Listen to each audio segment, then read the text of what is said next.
Women Innovators.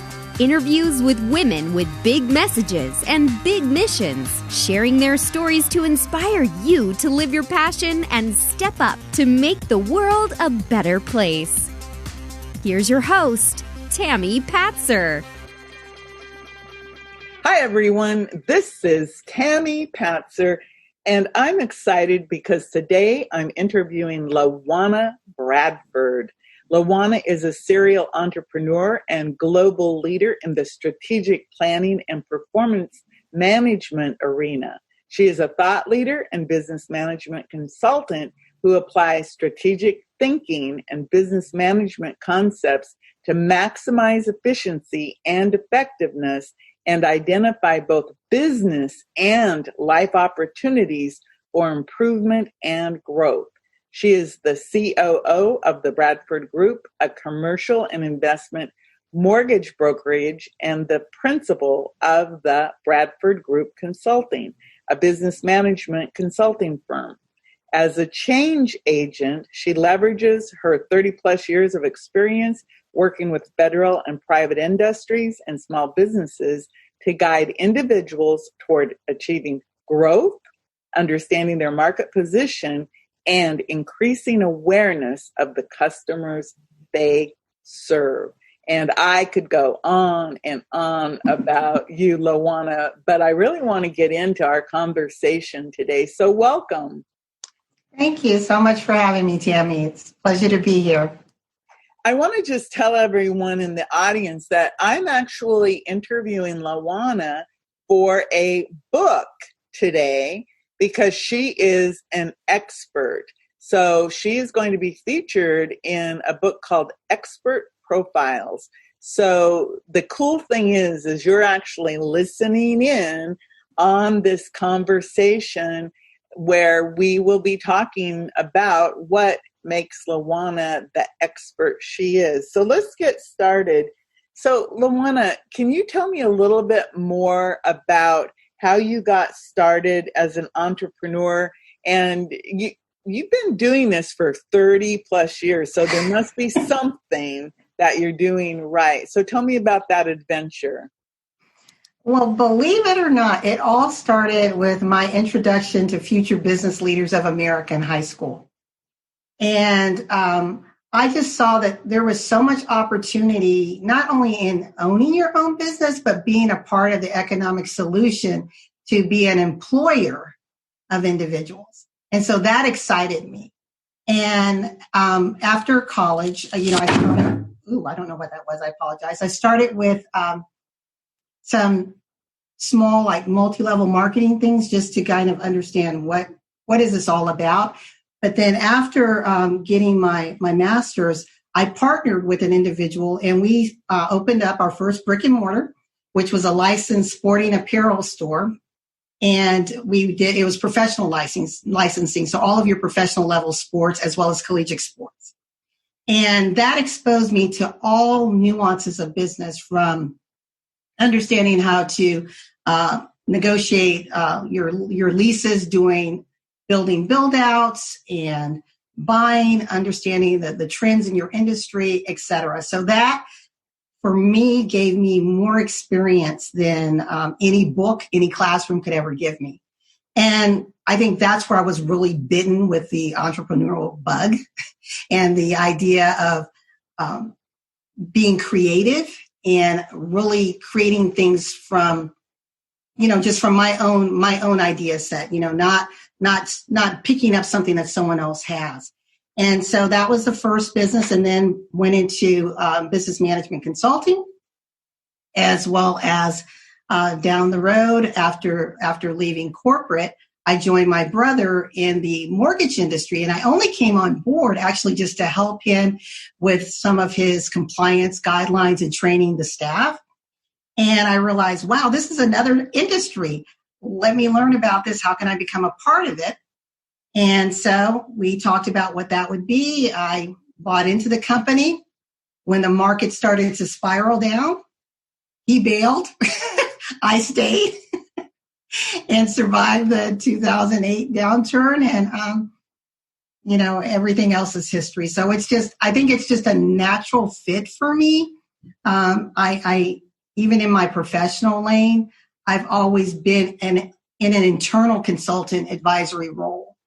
And so that, I think that continued to feed and foster that entrepreneurial bug of being creative and innovative and finding solutions, because I consider myself a change agent. Wow. It's interesting how when you said, your brother started that business, and when things got tough, he said, okay, see ya. But you hunkered down and you survived that. That says a lot when you think about that. Tells you that you have this solid foundation. And even in your adventure since high school, you talked about how you saw that being an entrepreneur was a way better experience than being an employee.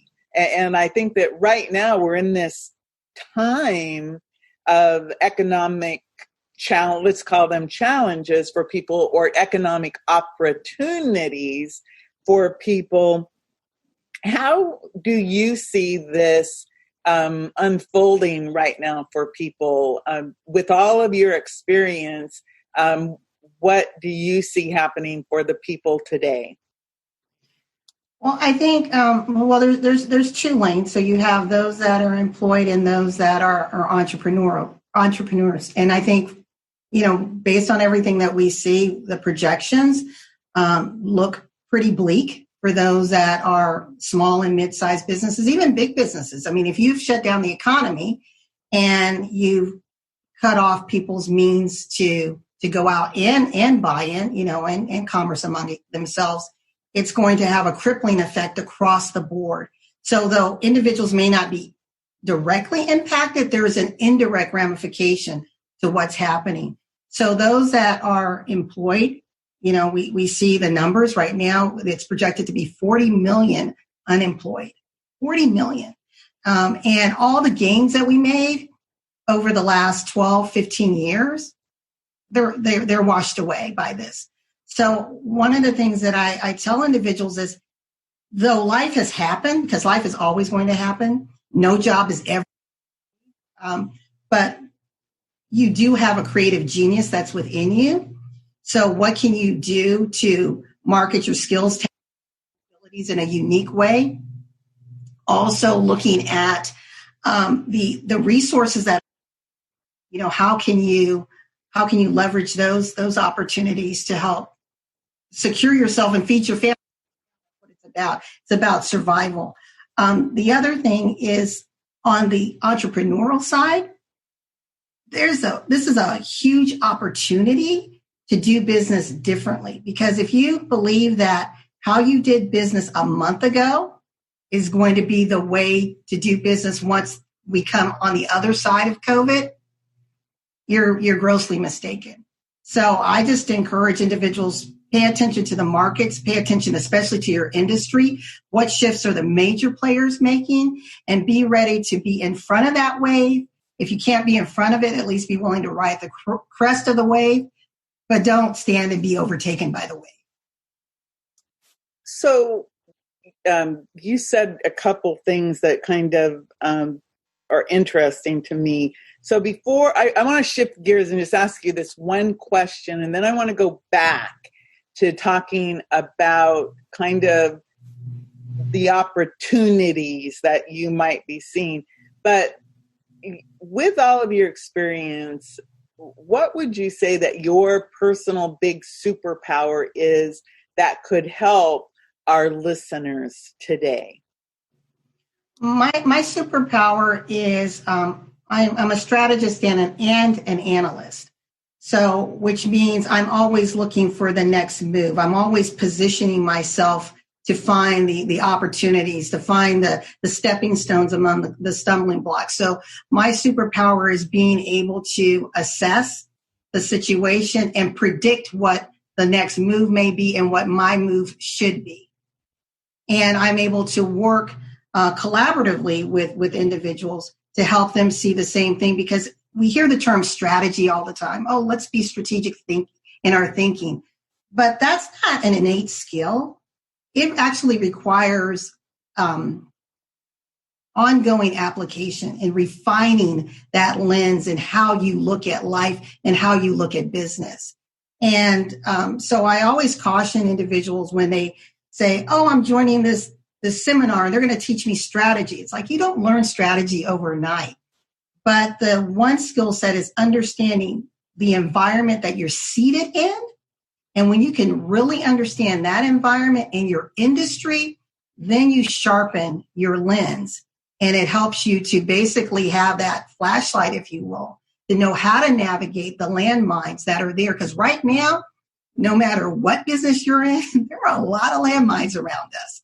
And so it's about, again, understanding the lay of the land, understanding your skill sets, your strengths, and then determining how you can navigate and also being able to forecast the next move and being in front of the move. So that brings me right to the question then. So if your superpower is in that strategy and actually being able to forecast, where are you now? This is, things that are happening. Do you have a suggestion for, let's say that you are someone who finds themselves now unemployed? Is this a good time to decide to do your own business? And what should you be looking at to find out if it is for you? As somebody who maybe we're in corporate and all of a sudden it's like, okay, see ya. Your job is gone and it may or may not come back. We really don't know. Yeah, that's a really good question, Tammy. I think the first thing, if you find yourself in the place of being unemployed, or if you're a small business and because you've had to close your doors right now, that income stream is dried up, you have to first think about how are you going to eat. It's the basic necessities right now. Keeping that roof over your head, feeding your family. Once you're able to meet your basic needs, then your mind is clear so you can begin to be creative. And so I encourage individuals that are in that state of, where am I or what am I going to do? First, look at your finances. What reserves might you have? If you don't have any, now let's look at how you're currently spending and where might you be able to reduce costs. There are, which I love, that wasn't in existence in 2008 because it was a mortgage crisis, but now because this is a federally mandated economic shutdown, there are so many programs that are out there and private companies are partnering with government to ensure that you don't lose your home. So you contact your mortgage company if you own a home. What can you negotiate? Typically, they have a 90-day deferment on your payment, so your interest would go in the back end. So you want to make sure you understand what that looks like for you. If you're a renter, you're not, based upon the guidelines, they're not to evict you. So you want to make sure you, again, have that communication so you can understand what you need to do to, again, protect yourself from being put on the streets. Because, again, we're talking about survival right now. The second thing is there are programs out there to help you if you need for food supplies. I tell people, please put pride aside. That's everybody's in the same boat. You're not alone, so it's okay. The other thing, if you have credit cards, the federal government has lowered the interest rate. So either in your April and or May statement, you should see a reduction there. But if you find that you're unable to make that payment, talk to them. Again, they have deferment programs. Your vehicles, if you currently have car payments, they have deferment programs. So there's a lot out there. So instead of panicking, take the time, pull out your bills, see what has to be paid, see where you can cut costs, pick up the phone, have that real live dialogue, work with your providers of your services, and get yourself in a comfortable position. So then, Tammy, like you were saying, if I want to think about doing my own business, now I have the clarity of thought to be strategic in planning based upon my skills, talents, and interests rather than reacting and hoping that a shotgun approach is going to work. I think that everything that you've said can be applied to any time when you run into a situation that may be unexpected, not just in this federally mandated emergency. Yes. I can see that if you look at, step back and say, okay, let's say I lost my job or got fired, just in normal times, if you would step back and you could possibly contact your mortgage company or different people, and maybe you could get help. And I absolutely agree with you about, don't think that you shouldn't go get the food if you need it, because food is one of our big expenses besides, the roof over our head and electricity and everything like that. And I noticed, I even got a notice from my cell phone saying that they were not going to interrupt services due to lack of payment during this time. So I thought that was a really good thing, because can you imagine if people lost their one means of communication with the outside world? That could really be a real tragedy.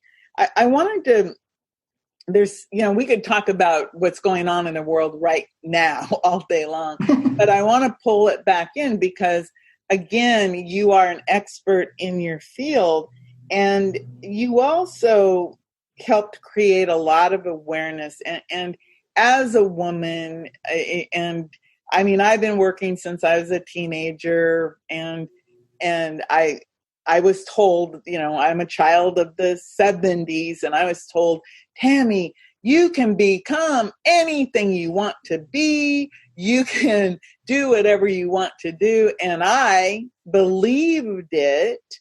But then when I got into the real world, guess what? I found out that my pay scale was lower. I had to have a higher education than a man just to get considered for management positions. And I know that there's, the pay inequity, and women have always been, a little bit behind in terms of finances and earning power. And of course, now there's many women in this financial crisis. Also, in your journey, how have you promoted awareness and solutions to this issue that women and minority groups often face in the world today? It's interesting that you asked that, because actually for the past 8 months, I've been on this soapbox talking about the financial crisis facing women. So it's not just now. Again, this has been a long time battle. When we think about women's push to get the right to vote, it was primarily seated on the concern of the inequities. So you're looking at early 1900s women. The same concerns we have today were the things that they were fighting for back then. And when we're talking about parity, actually, April is Pay Equity Month, but that equity is different for different groups. So pay equity for Caucasian women, it means that for the income that men earned in 2019, Caucasian women have to work an extra 4 months to make what a white man earned. However, for African American women, they have to work an extra 8 months to have the same level of pay. For Hispanic women, it's 11 months. So when you're looking at how long it's going to take for equity to even come to bear, it's almost 200 years from now, believe it or not, for Hispanic women. And it's 55 years for Caucasian women. So it's so unfair. But what we as women have to do across the board, I'm just talking about what's happening in the U.S., but in all nations, is it's important to continue to raise our voice, to spotlight the issue, that when we are in positions of leadership and we can hire ourselves, then we need to do so.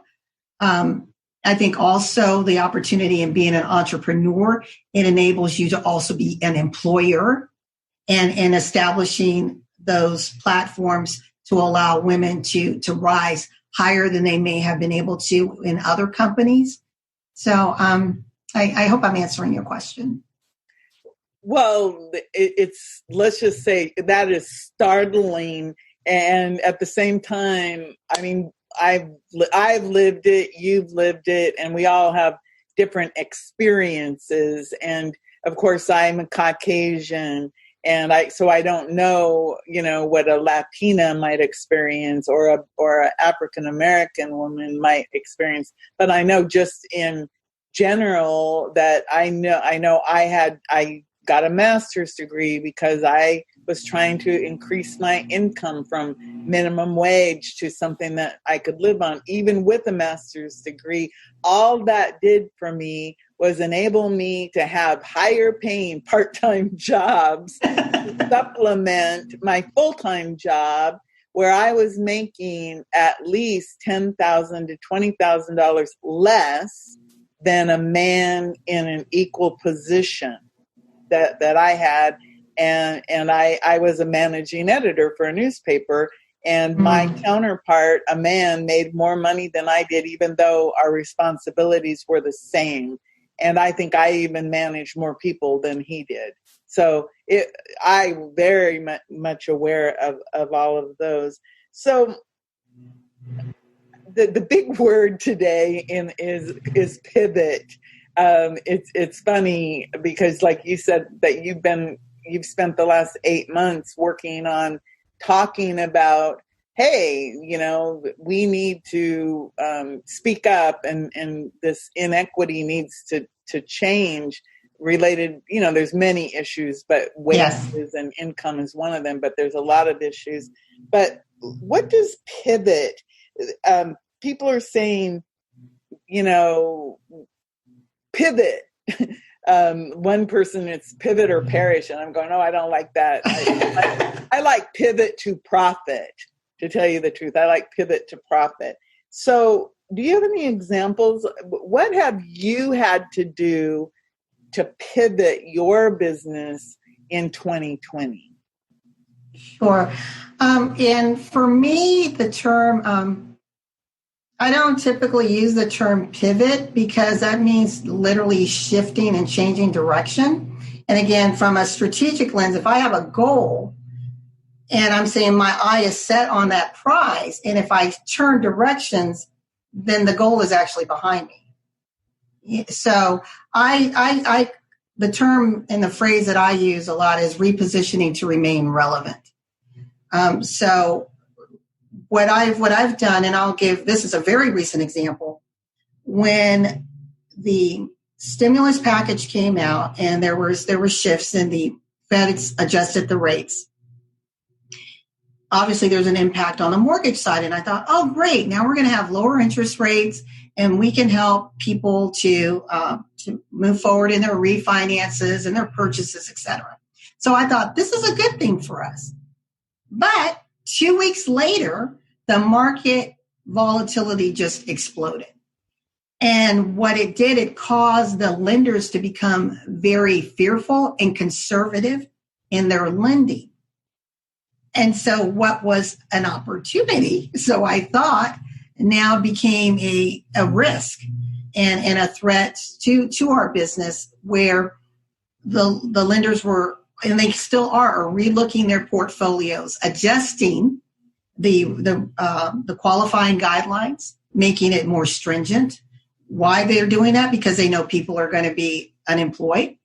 They are afraid people are going to end up defaulting on the loans. So they want to minimize their exposure, even though they are being, quote unquote, bailed out again. And the money is that I can go down in a whole another vent on that bandwagon. But because of that, we are now assessing what will this now mean to our business? So there was an opportunity. I have 80% of my lenders saying, we'll still loan, but we're going to loan at much higher interest rates. Well, I'm not selling my clients that. That's just not how we do business. Our motto is making a difference. So we're now looking at different partner relationships to see how we might be able to continue to provide our mortgage services. We may have to lean more on the commercial side than we do on the investor and homeowner side right now until things stabilize. But that's an example of where we are repositioning to remain relevant, because I believe if we as a business, as a mortgage business, survive the biggest mortgage economic downturn in the history of the U.S. in 2007, 2008, we will survive this. It's not a matter of if, we will, because that was all driven by the mortgage and the big banks and how things were being bought and sold on the market. But it's about us pausing, being strategic, and also keeping that communication line open with our clients and informing and educating them. Because if I can't service you right now from a product standpoint, I can service you by providing you with free education and knowledge so that you can protect your most precious asset, which is your property.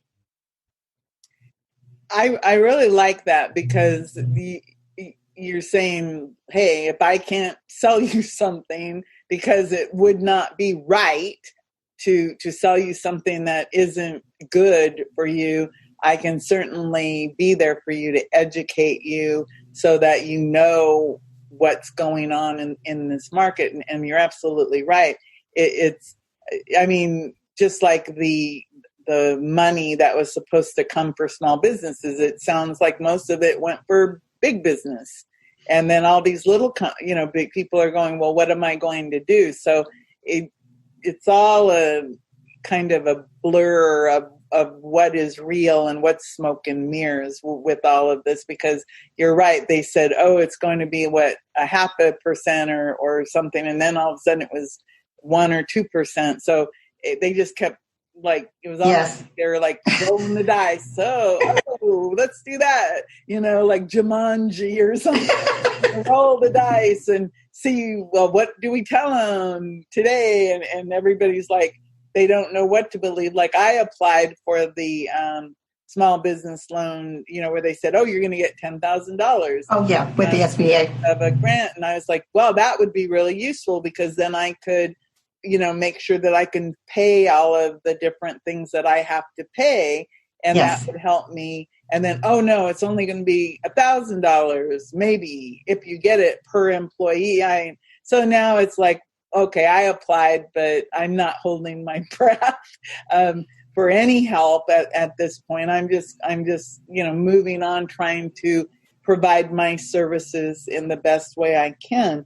And I wanted to ask you, again, with success, because, and you actually answered it, I think, in a way, because for me, someone who's successful is somebody who's helping other people. You're an educator and an advocate, and you are being strong, and you will be there no matter what for these people. So I wanted to ask you, what is your definition of success? And what, if you were to give an entrepreneur some advice, what would you say would be the most important thing that they could be doing to be successful?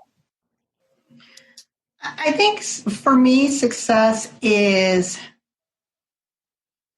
giving your best in everything that you do. And when you do that, my dad would say, even the angels in heaven couldn't ask more for you. So whatever you have in your ability, in your capacity, and you're giving it your all, your heart is in it, then it will give you heart-like rewards. And I think that's what success is. I think it's when you are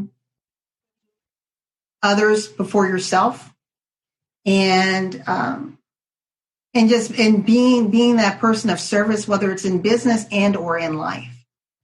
As far as what an entrepreneur would absolutely need, I think the most important thing is vision.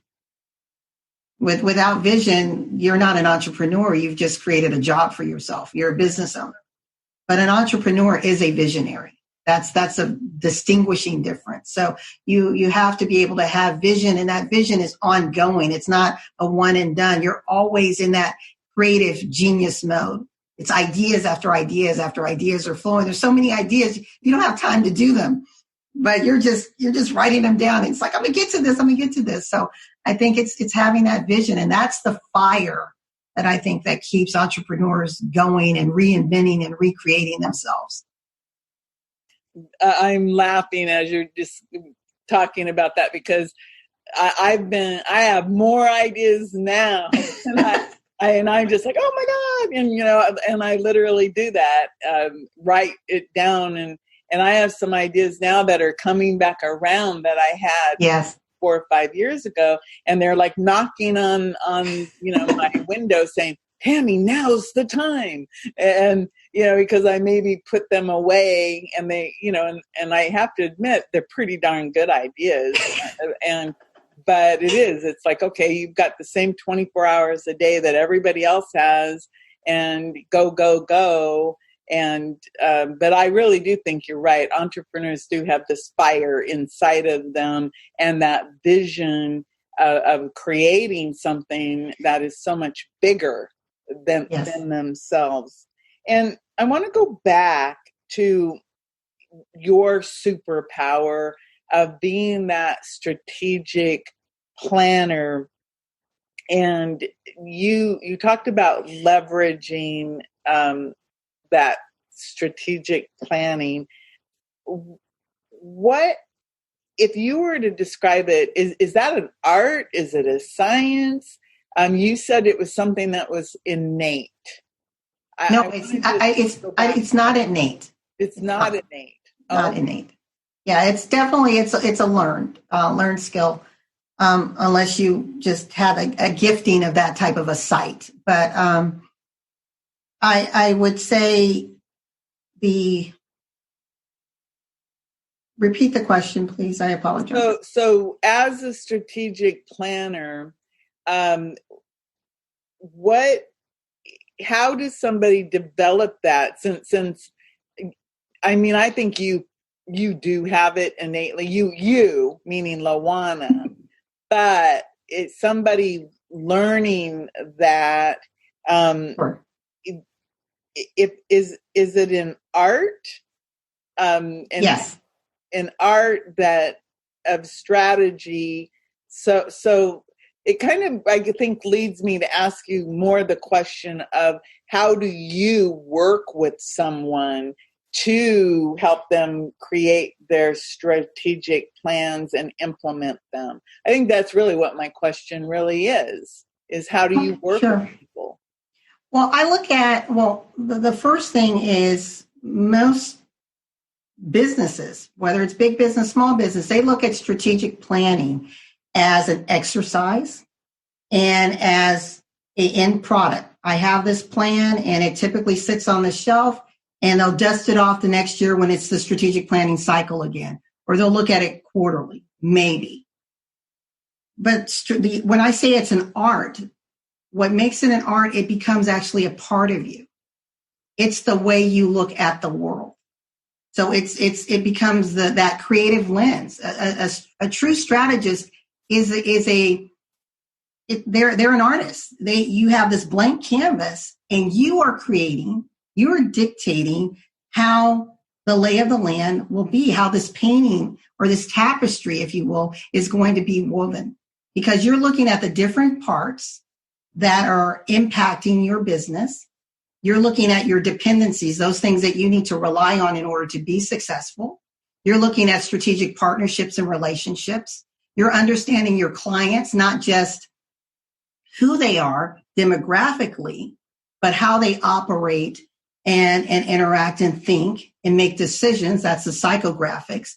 You are understanding your cost modeling, your business structure, your processes, how it overlays technology. So imagine all these little pieces, and you're weaving them to the ultimate end that you want to get to.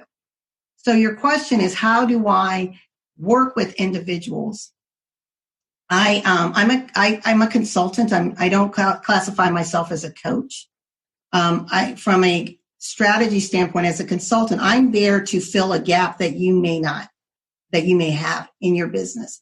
So if you don't have yet that strategic line of sight, then I will talk and work with individuals and ask them critical questions. Because what I'm trying to do is to have them turn on that switch of creative thinking. When you're able to start thinking creatively, that's the spark that ignites the genius of strategic thought. You got to get in that creative space first. And in order to get creative, you have to let all the noise, or I say all the ash and trash of life, go and get still and get quiet and allow all these wild, crazy ideas to flow. Now let's see, how can we orchestrate? How can we move them around like pieces of a puzzle and see what fits and what doesn't? And you mentioned timing about some of your ideas. It's all about understanding timing, because you may have a great idea, but this is not the right time or place to execute. It doesn't mean that it goes away. You're just waiting for the right timing. And so you still formulate it till you're ready to execute. So I encourage both small and big businesses to first understand the landscape you're sitting in.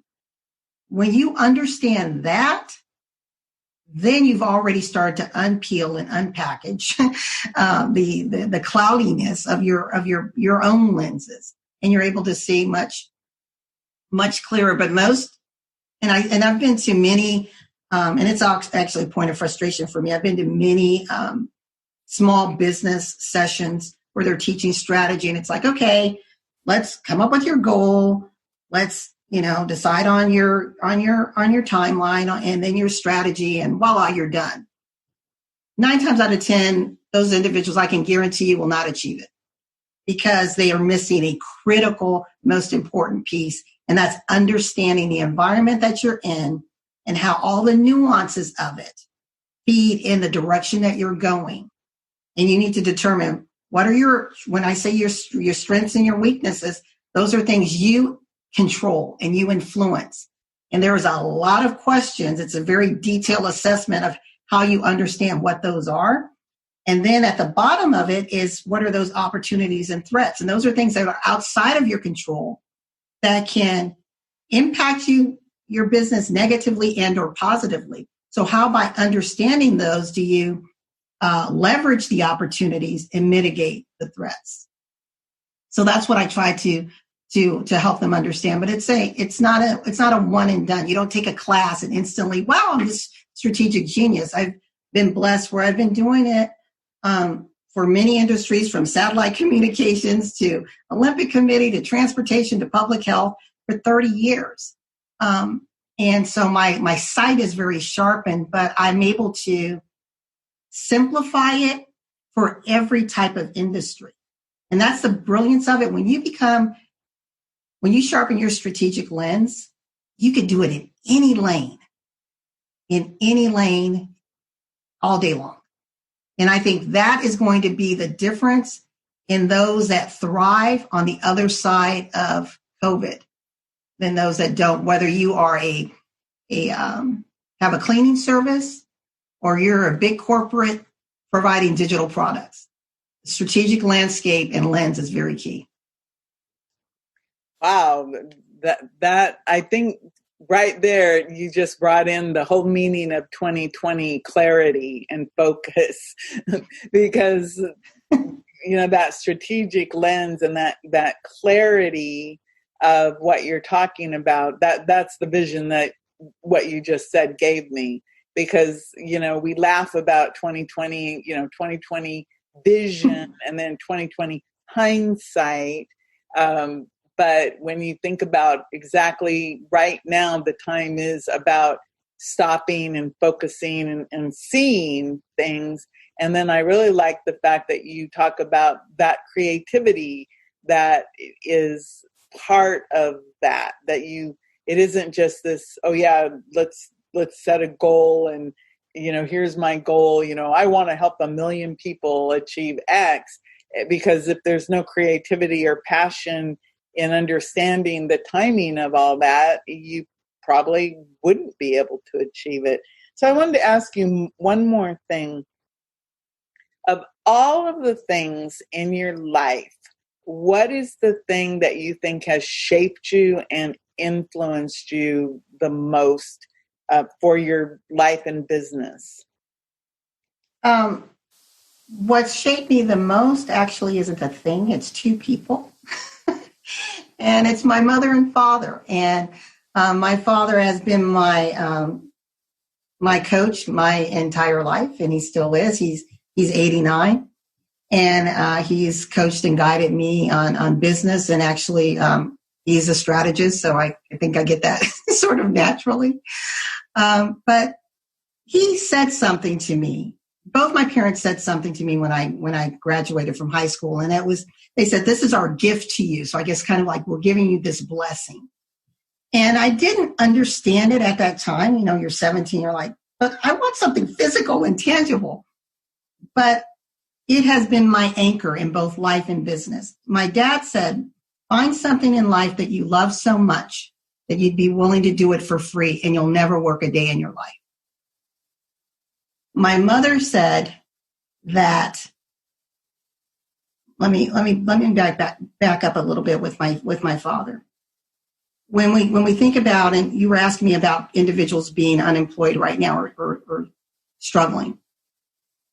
When you're at that place of wondering what to do, tap into what delights you. What are those gifts and talents that you enjoyed maybe years ago, but because of work, you've put it on the side? That may be that money-making opportunity, that thing that you can monetize. And just imagine doing something, getting paid for it, and you love it. So that's the one thing. My mom, she said that in life, always have a servant leadership heart. And when you have a servant leadership heart, the rewards will always come back to you. And again, I'm thinking, what does that really mean? I'm a kid, servant leader. But when I look back on my mom is such a giver. She's so altruistic. And that's where her joy comes in. So I think that's where part of the principle of the Bradford Group, making a difference. We truly want to make a difference. We want to make a profit. We're in business. We are a for-profit entity. But to do so knowing that you're making a difference, you're creating an awareness, you're allowing people to have property ownership, to build legacy, to teach financial tips and techniques so that they can affect the next generation. For me, those are the most powerful gifts my parents could have ever given me. And they've served me well. And I'm glad that my parents are still here with me to be able to celebrate the successes that I've experienced in life. That really is phenomenal. And isn't it interesting how you get the gift when you're young, and it takes quite a while to understand Yes. what it really means. So if somebody wants to reach out to you, LaWanna, what is the best place for them to find you? They can find me on my website, which is bradfordgroupmtg.com. You can find me on LinkedIn, LaWanna Bradford, Twitter, LaWanna Bradford, Facebook, LaWanna Bradford, or you can call us at 404-618-2824. Well, thank you so much. And LaWanna, thank you for sharing all of your insight today, because I think everything that you talked about, obviously it works in life. And I really enjoyed learning about the servant's heart and how you really are making a difference for people and how you operate in general. So thank you so much, LaWanna. Thank you, Tammy, for having me. It was a pleasure. Thank you, everyone. This is Tammy Patzer. Go make it a beautiful day. You've been listening to Women Innovators with Tammy Patzer. To learn more, please go to womeninnovatorsradio.com. And please do subscribe and share to spread the big messages and big missions to change the world.